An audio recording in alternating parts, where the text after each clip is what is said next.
I'll introduce Juli and we'll go. So Juli, thank you very much. You get that. Wonderful, thank you so much.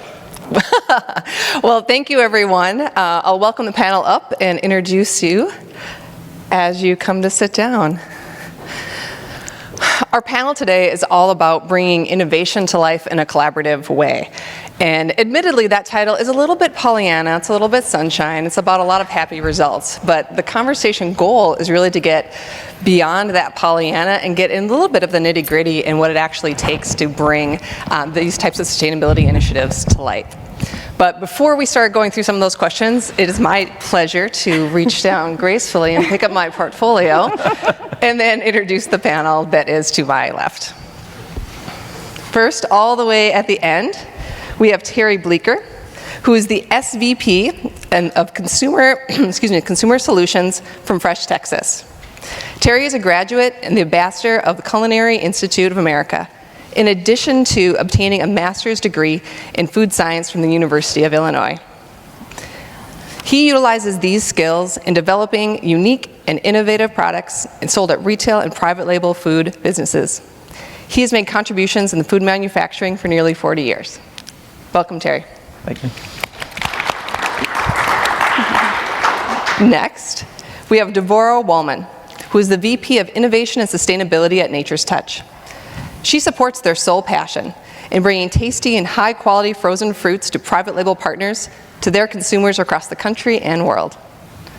Deborah has mindfully supported the development of frozen private label foods in other organizations, such as Sobeys, and in her role as the owner of a family-owned regenerative orchard.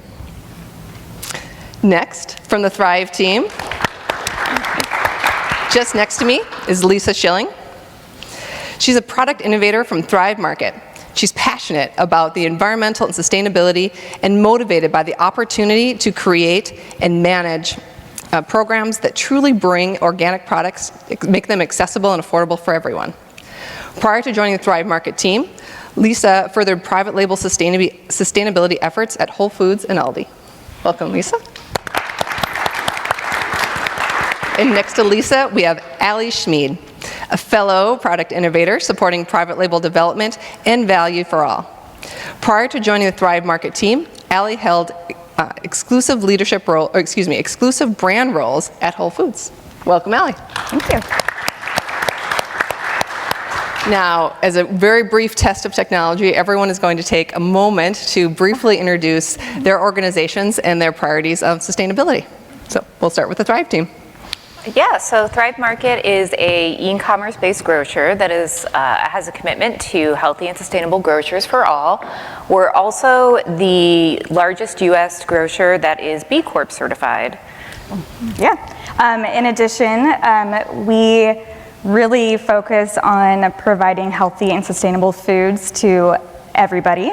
And a big part of that is making it accessible and, of course, affordable, which is where a big part the private label comes in. And Nature's Touch, we are, I think, the largest repacker of frozen fruit to retail in the world. We are very focused on providing food that's not only safe, but has been picked, grown, and processed in places where you'd want to participate in. So our supply chain needs to be as healthy as the products that we bring to the market. And I get really nervous, I'm sorry. In Fresh Texas, we've been around for about 40 years. We kind of invented the category of fresh cut fruits and vegetables for H-E-B. We kind of grown under the H-E-B skirt to a $100 million company. So really we kind of can support about 600 retail stores, grocery stores. A lot of you in the room at Whole Foods, hey, we want to make this stuff in store. It's better quality. There's some maybe changes to that because all that waste that you create in store, we can kind of capture all that and turn it into mulching and composting that each individual store can't do. So while there's some benefits for in-store, we might share some stories of why having us produce it for stores is a little bit better for you. Wonderful. Well, Terry, actually, let's stay with you. We're not going to start with the softball here. So what would you say are some significant challenges or misconceptions that you have in bringing some of those missions to life? Yeah, for us, it's really struggling because we're supplying the private label market. We have a bear of a customer that we're trying to support their needs, but they're quite a bit larger than us. So it's their needs that we're trying to support. So when they say in-store is the way they want to go, we have to convince them that, in-store you have all this waste. Water. Think of a watermelon. You're only going to get 40% of that watermelon into a container. The rest of it's rind and waste. And you've got 17-year-old kids that are cutting all that up in store. So how are they going to take care of that waste? They're probably going to throw it in the wrong trash can. They're going to throw some gloves in on top of it. And so there's a lot of inconsistencies. And you think of 500 stores, that's 500 manufacturing environments that they have to manage from a food safe standpoint, microbiological standpoint, recycling. All that stuff has to be trained in 500 to 100 different stores in different ways and in different languages. So we try and say, hey, we can bring all that complexity into one location and kind of do all the conversion for you and help out the store so there's not all this inconsistency in the store, and we manage all the waste, we manage all the composting. And then think of all of the movement of materials through freight. We can kind of help simplify that and consolidate that. Deborah, how about you? One challenges that we have. Challenges and misconceptions. Yeah. So challenges and misconceptions. A lot of folks think that frozen fruit doesn't need to be high quality. And I would challenge anybody in the room to say that that is not true. We have done a lot of studies and a lot of work over the last 8 years that I've been at Nature's Touch to be able to prove that when you have a high quality frozen fruit on the market, your sales increase year over year over year. We've also found a great home for our offcuts and our full harvest in Perfect programs that we launched with a large retailer in Canada in 2016. And it's our biggest and fastest growing portion of our business. So yep, there's a place for the ugly, but you have to have a spot for really high quality, amazing tasting, safe and sustainable products to showcase the fact that frozen is a great household waste saver and money saver. So we call it the Everyday Hero at Home program, where folks have frozen fruit in their freezer, kids want a dessert or a snack, you have nothing in the fridge. I can give you a recipe that will give you a dessert on the table in less than 10 minutes, and your kids will think that you are a god in your home. And that's all we really strive to be as parents, right? So I really, really want folks to understand that it's an ownable category, that you can do frozen fruit and it can be awesome, and it is super sexy. Sexy, sustainable solutions. I love it. Absolutely. How about within the Thrive market? Yeah, so I would say for challenges, and not always, but sometimes bringing to life sustainably sourced programs can just take a really, really long time. And for the right programs, you do have to invest that thoughtfulness to get it right. And so having a company that really supports you and has that built into their mission and is patient and persistent to get those pushed through the finish line. Yeah. I love it. Lisa, when you think about the size and scales of partners that you're working with, how does that impact how you are generating solutions and what opportunities work best for you? Yeah, that's a really good question. And I feel like throughout my career, I've gone from larger retailers into smaller retailers. And so, one of the challenges I had with when I worked for a bigger retailer was personally, most of my categories throughout my career have been commodity-based categories. So like rice and beans and oil and things like that. And so most of my sustainability initiatives are like on a soil regenerative agriculture basis. Right. And so finding farmers that could work on a scale that some of my larger retailers needed was just not feasible, because a lot of times it's like smaller farmers doing these regenerative practices. And so I was actually really excited to come to Thrive because I thought that I'd be able to negotiate with smaller farmers, but now I'm running into the processing piece where I've been able to find farmers to work with, but I can't find someone to can or IQF or pack at that scale. And so just being able to find a middle ground with especially commodity-based categories has been kind of challenging for me so far. And what would you offer to others who are trying to think through that middle ground? What are some of your considerations? Well, I think back to the beginning intro earlier where it was like, what are the key takeaways here? And I think that, especially as smaller retailers like Thrive and maybe Misfits, I think, as you can tell, we all sit at the same table because I think we're all trying to work towards the Right same up front. goals. Yeah, Yep. right up front. Because when we can kind of piggyback off each other and, maybe work together to create sustainable programs and get some of those economies of scale that we wouldn't be able to get, just as individuals. And so that, I guess, would say one thing in the regen ag world is that as much as people like to be innovative and, have the first new thing, we also recognize that we need to all work together to find a solution. It makes a lot of sense. Yeah. Terry, at lunch we were chatting about farmers as well. How does scale and scope impact the work that you're doing and bringing Yes. those sustainability initiatives to the table? So I listened to OFI, and they talk about 12 billion and controlling 4,000 farmers. It's an impressive reach. For us, if you think of, the culture of American consumerism, unconscious, I think, I want it now. Mangoes aren't anywhere local to the U.S., and we have to have mangoes on the shelf year-round. And so we get to a point where we're dealing with Ecuador and Peru and Honduras and Haiti, and we are changing every 3 weeks the supply of mango to supply the U.S. market, and trying to manage those growers, those family farmers, as a little $100 million company. I don't have leadership that's going to do sustainability. It's me and an R&D person running around going, hey, we need some more mango. So we need a partner. We need, someone like a large retailer like H-E-B that can kind of help pursue and guide, because they're buying mangoes in the same place. We need to piggyback. We need them to kind of hold the reins, and we kind of ride that horse behind them and say, yes, we support this, we need this, because these are all the consumers for H-E-B that we're trying to work with. Same goes through with Whole Foods right now. We do a lot of mango for Whole Foods.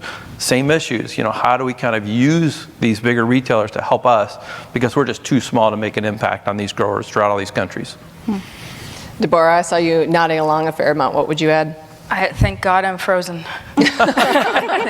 We don't source from as many places as you do, and seasonality is a little less important, but buying at the right time, being stealth about how you're buying in case there's shortages in the market, are all things that are becoming more and more important, and adaptation strategies about where we're going to buy from due to climate change has been creeping up even further into what we do. So we have a bigger program on adaptation strategy, looking at new areas to buy from, Mali, Haiti, for some that we're looking at in the future. But for us, and our biggest challenges are in the processes with our actual retailers and the RFP process and the constant nerves about whether or not you're going to keep that business year after year. And do you invest in these adaptation strategies? Do you invest in new equipment to be faster and more efficient if you're not certain that that big partner, that elephant in the room, is going to stay with you? So, to be sustainable, we need really longer term relationships with our partners, and real partnerships, right? Transparency. I'm about as transparent as it gets. I'm telling you I'm nervous, I'm up here, I'm shaking. And that's how we are as an organization. Nature's Touch is highly transparent, and we want that same transparency back from our retail supplier partners, so that we can do a better job for you, and so that we can march lockstep together and help our consumers have better options on the shelf. So when you think about external partners, Deborah, let's stay with you for a second. What are some of the other ways that you've worked to bring them on board? Is it transparency, or what would you add to that? Cool innovation and transparency. So, we recently launched under our own brand chocolate covered fruit. It's now in the market in Canada at Costco. They came to us as a partner and said, hey, you guys have been doing an awesome job with these 5 items. You support us in China, you support us in Australia, and these little markets. Will you do this program for us? And we said, I don't know, we've never done that. Will you stay with us if it's not really great in the first couple of months? Will you be there for us if we do this project? And we went with really sustainable cocoa, and our packaging is all mono material, and we did that lockstep with them. And they have stuck with us, even though the initial launch with the chocolate-covered blueberries wasn't perfect, but the strawberries are doing amazing, and we're really excited about those opportunities. And now we have this amazing line that is available to do enrobed chocolate-covered or other enrobed fruit that we're looking for, ways to grow that program. But we couldn't have done it if they hadn't said, we'll be there for you through this program. We'll make sure you at least get your investment back. That's fantastic. So at Thrive Market, how are you thinking about external partnerships? We touched on Misfits already, but others? I mean, I completely agree with Deb. You can feel the nerves from our manufacturers when we're working with them on a program that's new for them or just new to the market, and they have to be able to trust that we've got their back. When I say, like, I got your back, like, as much as that's capable for me, but and I think that usually starts with just having a really good rapport, and that's the programs that I've seen be most successful when it comes to sustainably sourcing is you get that rapport so you can figure out all of those additional details that will make the difference, because as you're figuring these programs out, you may not always know exactly what to ask for, but if you have that good communication, it builds that trust. I love it.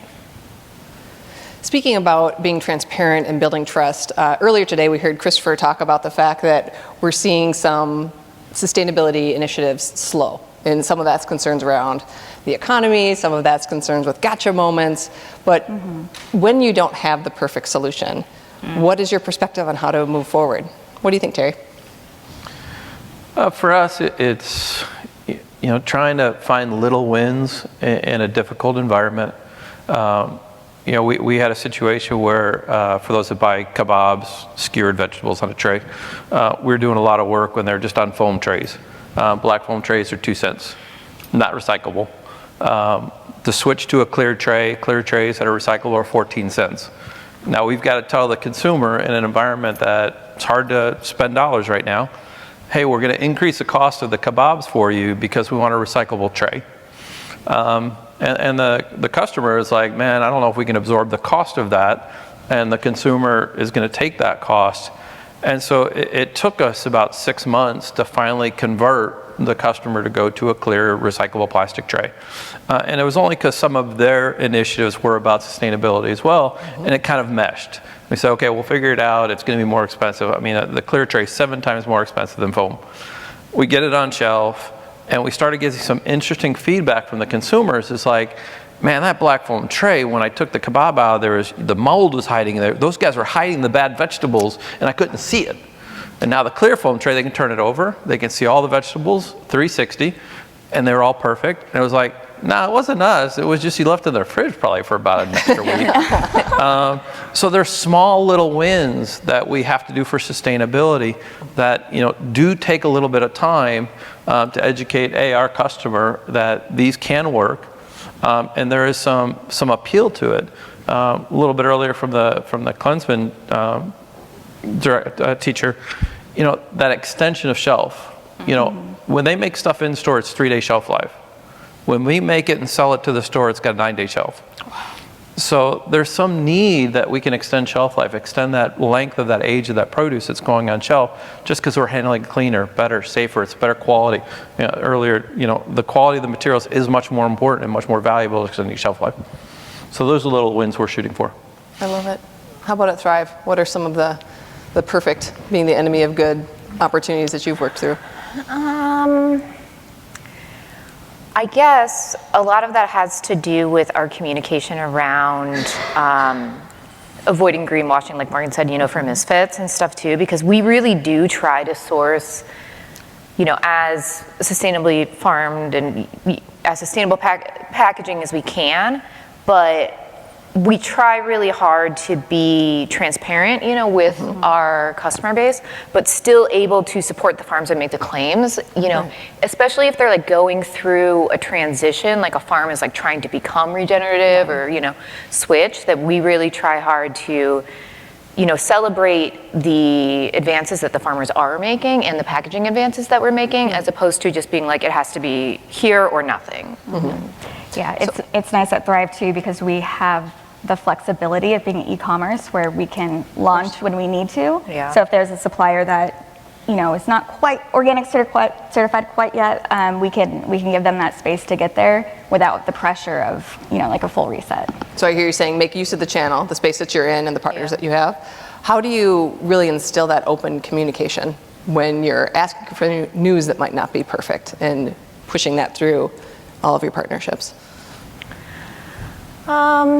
I think I understand your question. So, How do you encourage transparency in your partnerships? in our partnerships with our suppliers or with the customers? Yes. I think showing it. Both. Okay. Well, with our suppliers, we definitely as some of them are here, they know that we're pretty much always sourcing, especially Allie's categories are much funner than mine. She gets snacks and enrobed fruit and stuff, and I'm like, here's some beans, but, and they're just not as, exciting. Key protein staple. Exactly, but we have a key assortment already. And so a lot of times I'm not looking, Allie has a lot more opportunity for innovation when it comes to new product development, where there's only so many beans an assortment needs, right? Wow. So most of the bids that I look for are for increasing sustainability initiatives. And so pretty much most of my suppliers know that the only time I'm open to rebid something is if there is a new sustainability initiative that they have onboarded or something like that, or I will reach out and, if I can find other suppliers that are willing to have a higher sustainability standards, that they might lose the business if that, So you're sharing your strategies and your priorities, and you stick to it. Yeah, exactly. I love it. And then as the customers go, so being e-commerce gives us a lot of opportunity to, as Ellie said, explain what our actual mission is and what our sourcing suppliers are. Maybe not explicitly by name, but where it's coming from. And we run a lot of blogs that are kind of hey, what soil science are you doing? And things like that really try to give us some transparency of our supply chains. I love it. Deb, as you think about your less than perfect initiatives that keep moving forward, are there other suggestions or ideas that have worked for you and the team? There are. It's right now we're working on some really cool projects that we need some commitment from some of our bigger partners to be able to get over the finish line. We'd really like to be able to work with folks like the gentleman over here on turning some of their waste potentially into new products and the upcycling type projects for the future, so that we'll be able to maximize an entire harvest of mango or an entire harvest of, broccoli or whatever it is that it may be, to be able to make secondary and tertiary products from not just the great stuff, but everything else that goes with it. Similar to what Solange was talking about with the cascara of the coffee bean. Looking for those opportunities, make them frozen, and make a blend so that you've got a lot of cool stuff in there. I love it. What are some hidden costs for sustainability that you've had to address in an innovative way? I'll stay with you, Deb. You know what? Go right ahead, Terry. You're excited to answer. Please do. Some of our issues are really around freight and getting produce to our facility. We're here in San Antonio and Austin. And if we think of mango or pineapple coming down from Central South America, we don't have the leverage to say, hey, ship it to Houston. So a lot of that produce is shipping to Philadelphia or New York, and we've got to freight that product down. So it just a lot of effort to move produce around the world to get it to us. And again, it's when I was a kid, if I want a watermelon in January, I got a Jolly Rancher watermelon candy. And so we've got to have this produce available. And it's the hardest thing, and that cost is so difficult to offset just in freight and moving produce around. What are some of the ways that you've worked to offset it?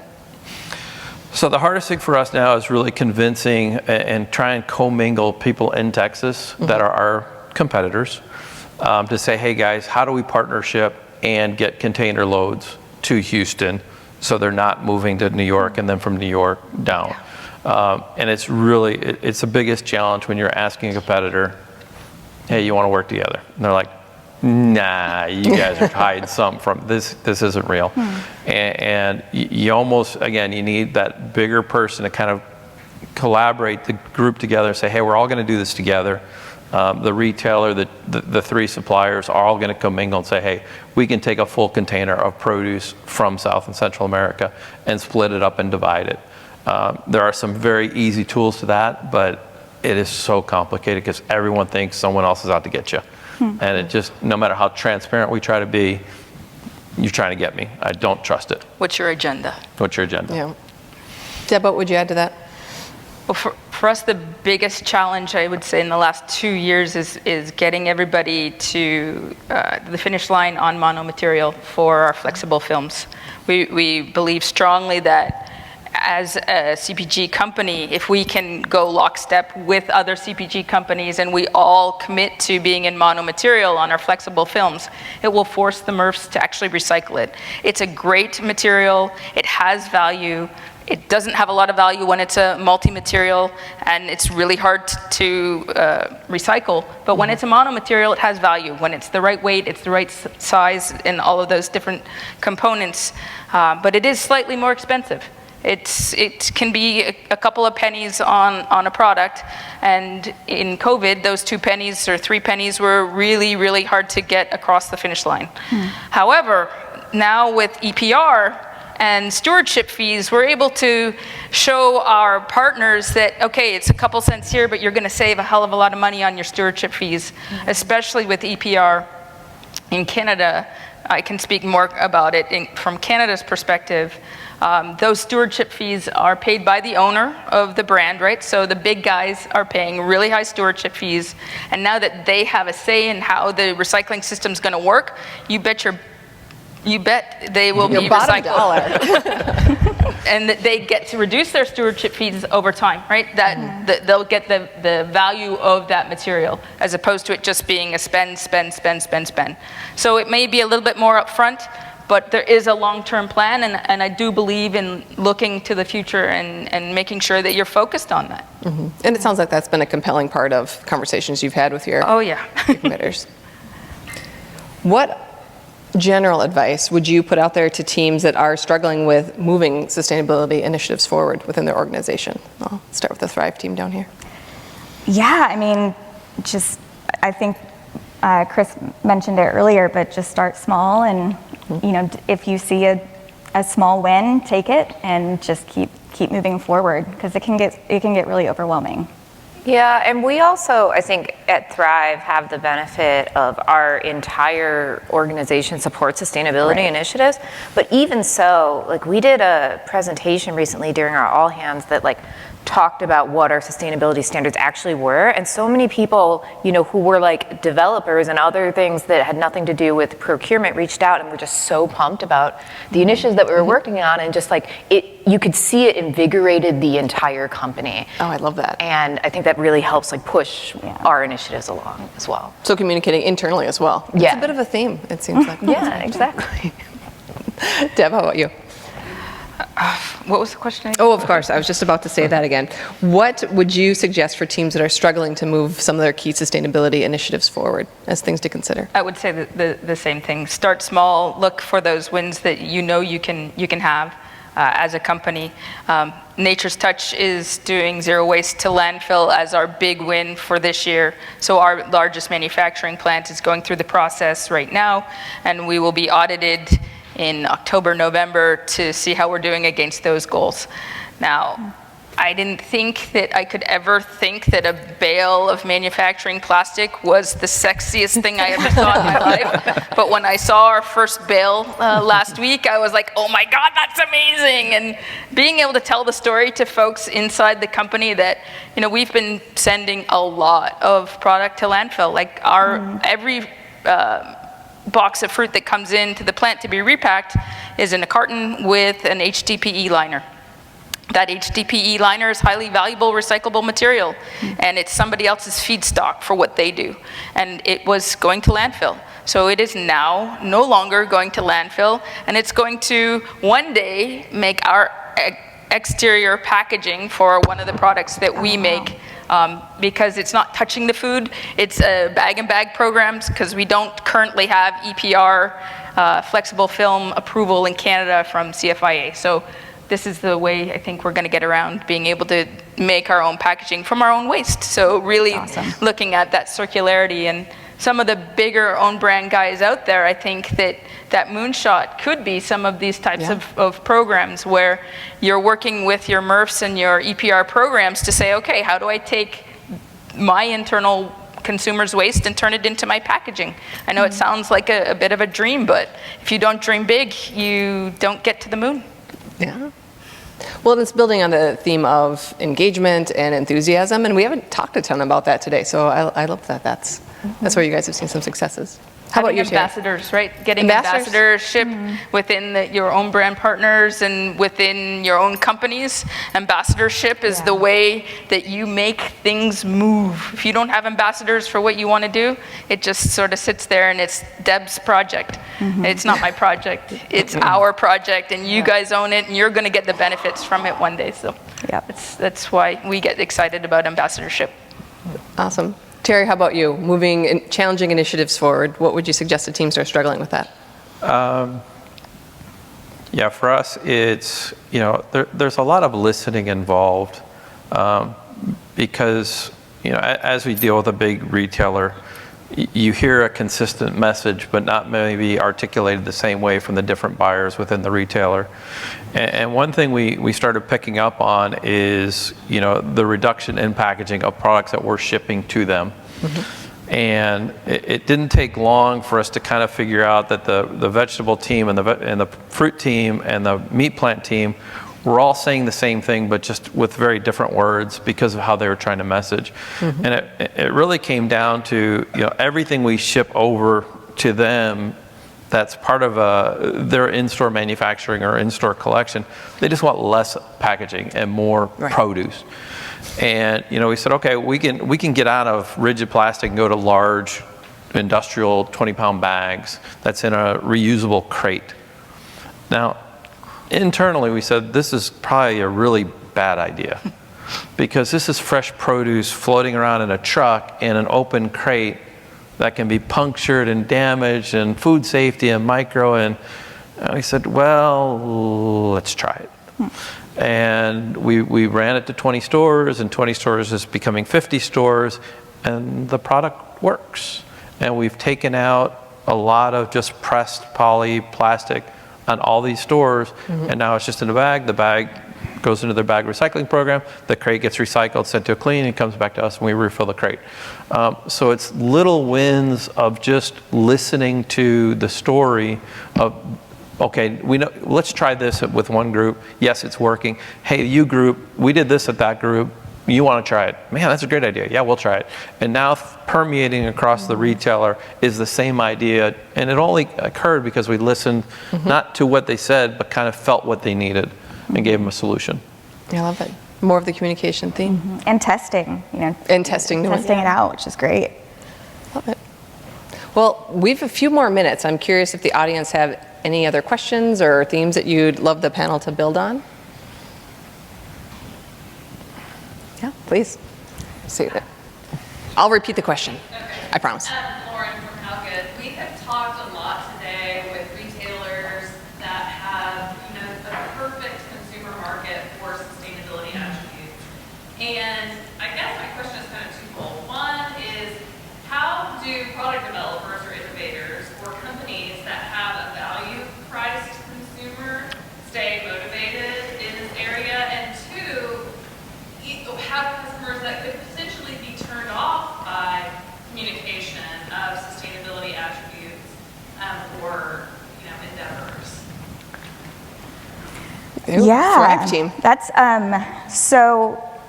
One thing I have noticed, and I don't know if this is similar to everyone else, but I was surprised how many programs that we switched to sustainable sourcing created a massive value, both for us and then also we were able to pass it along to the members. Yeah. It's a balancing act of all the different things, but one of the things that with Thrive that we need to balance is our commitment to sustainability.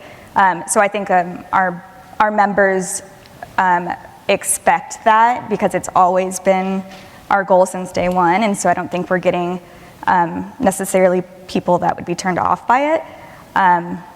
But yeah, I mean, sometimes programs don't work. Like once, you keep working on it, and then you're shipping apples, across the world, and you're like, okay, wait, that doesn't make sense. We need to stop. So when it makes sense, go for it 100%, but then be ready to pull the plug when it doesn't, just so we can balance all of those. What would you add, Lisa? I mean, this is anecdotal, but, I was at Aldi before Whole Foods, which is a drastically different customer base.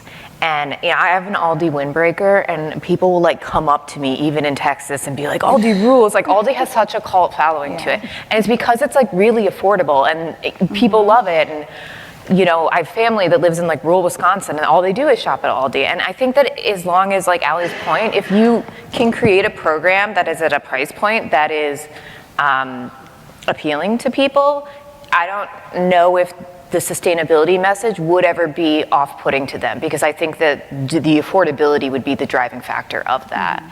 And I will say, like, sometimes I have certain programs, we have gained efficiencies with moving to sustainable programs, but a good amount of them have been more expensive, and that's just the nature of it, because like we're really not paying the true cost of food right now, and we're not paying the true cost of labor, and in order to level set that, we need to like level set what our expectation of the cost of food is. And unfortunately, I don't know if there is a way around it. It's just, unless we're willing as like retailers to take a lower margin for that, and that's something that we even need to negotiate with like our leadership and everything too, that I don't know if we can. Again, Allie has programs that have been successful. I personally have not, but again, mine are very, like I said, commodity based, so there isn't really much room for margin in mine. It's the cost of things. Anything else to add? Terry, you touched on this too a little bit. Yeah, one of the things that we're kind of struggling with is kind of alludes to that point. It's our packaging is clear. We want to show produce, so when the consumer is walking the store, all they see is fruits and vegetables. There's no labeling. And because we're selling this very, it's healthy, it's an alternative. So for us, we're really struggling with slapping a sticker in front of the watermelon, as a scannable QR code. So for us, it's kind of an internal struggle right now of, do we really want to put these kind of things on top of a package that we're trying to just sell the produce on itself? So I hear the milk story, I'm like, I think that's us. We're wrapped around the axle of what we don't think we want to see. And if we just do it, I think the consumers that like it are going to go, I like it. And the ones that don't need it, don't care. You still see enough of that panel that they're going to see the fruit and the vegetables. So I like some of the open discussions around, some of this packaging, just let it go. And let sustainability kind of do its part. So we'll see. Awesome. Deb, anything you'd add? No, I'm good. Probably have time for a couple more questions. Please. Right, Deb, you touched on the EPR and eco-modulation fees and how that's influencing your organisation. But this is a question to Thrive. How are you guys preparing for EPR, given your online selling to million customers across the States?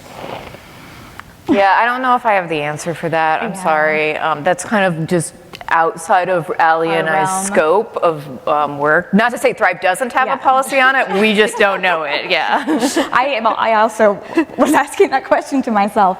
We'll get back to you. We'll figure it out and get back to you. Excellent question. Good question. As a company that does own brand, and pretty much our brand, our personal brand, Nature's Touch, is kind of like a good habit.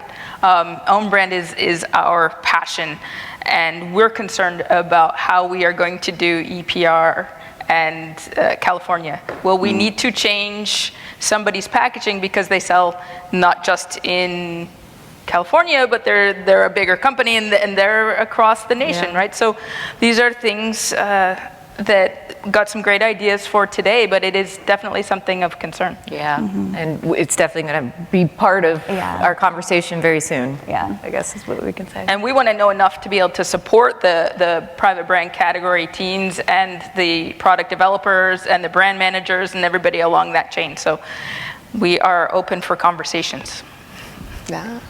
More communication, more transparency. Building on themes. Yeah. All right, last question. Do you think we'll see products and packaging develop differently. You know, like we know California, Vermont, New York are going a certain way, and the rest of the country is either behind or don't want to participate. So is it feasible, do you think that's going to happen for national retailers or brands to say, okay, enough is enough, we're not going to continue, make the other 40 some odd states pay for this, we're going to split and have a special packaging for these. I hope not. Yeah, I mean, I can tell you, when I was at Lowe's Home Improvement, California banned regular light bulbs, so old school light bulbs. Do you know what happened? They stopped carrying. Everywhere. California is such a big economy that it will drive it. And believe it or not, Vermont's not far behind. You get a couple of those, it's not very. And the efficiency side of things and the purchasing of that packaging, if you can't buy in long production runs, if you think the 2 pennies on a mono material is a lot, you start having to buy in short runs, and that is like 15 cents, for small runs, instead of having a nice long run to be able to be efficient. And then there's the efficiencies at the plants, and then there's the accidents that could happen because it's the same packaging, but slightly different for one market over another. It would be challenging. The question is the gap getting bigger and bigger, or we think that, hey, might as well invest in it right now, because even though California is way ahead, all the others are going to pull within 6 months, a year, 10 years. The retailers are going to follow the big states. Walgreens back there has a question. So by and large, you will see some modulation for things in the beverage category, where the filling is kind of more local. So in the state of California, the distributors there are distributed to those states, so those particular bottles will be required to. But ones in Texas might not have bottles fillers. They have ambitions typically to sell 50% ECR everywhere, but they're just not there. The material doesn't exist yet, so yes, there's a little bit, but it's specific to beverage. The only place I've seen talks of that. But yeah, by and large, I agree with these guys. If you're going to require it, man, everything's going to get it. And you'll see a little bit of DSD, some baked goods, and some other things that are very regional, but they're going to follow. BPA-free cans started in California, cascaded. All right. Well, I think that's all we had for you. If you could join me in thanking the panel, and I'll pass it off to Christopher.